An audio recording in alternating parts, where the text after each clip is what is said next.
അതെ, നമുക്ക് ഈ ക്ലേ ആർട്ട് വർക്കും ചെയ്താലോ? സംഭവം ഭയങ്കര സിമ്പിളാണ്. കാർഡ്ബോർഡിൻ്റെ പീസ് ഇതേപോലെ റൗണ്ടാക്കി കട്ട് ചെയ്തിട്ട് അതൊന്ന് കവർ ചെയ്തെടുക്കുക ഇതേപോലെ.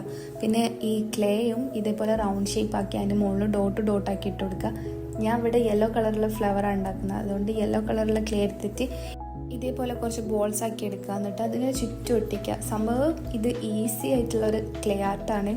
നിങ്ങളൊന്ന് ട്രൈ ചെയ്ത് നോക്കുക. ഭയങ്കര സിമ്പിളാണ്. നമ്മളെ ടേബിൾ മേൽ ഈ ഒരു ക്ലേ ആർട്ട് കാണാൻ നല്ല ഭംഗിയുണ്ട്. നിങ്ങൾ ഫൈനൽ വരെ കണ്ടിട്ട് എന്തായാലും നിങ്ങൾ കമൻറ്റ് ചെയ്യുക നിങ്ങൾക്ക് ഇഷ്ടമായോ ഇല്ലയെന്നൊക്കെ.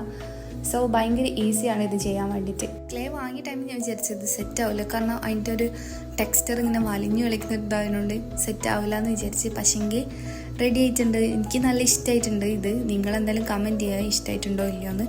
പിന്നെ അതിൻ്റെ ബോർഡറായിട്ട് വൈറ്റ് ക്ലേ എടുത്ത് കുറച്ച് ബോൾ ടൈപ്പ് ആക്കിയിട്ട് അത് ഒട്ടിച്ചിട്ടുണ്ട്. പിന്നെ ബാക്കിലായിട്ട് കാർഡ്ബോർഡിൻ്റെ പീസ് ഇതേപോലെ ഒന്ന് ബെൻഡ് ചെയ്തിട്ട് അതും പശ കൊണ്ട് ഒട്ടിച്ചു കൊടുത്തിട്ട് അവിടെ സ്റ്റാൻഡായിട്ട് നിൽക്കാൻ വേണ്ടിയിട്ട്.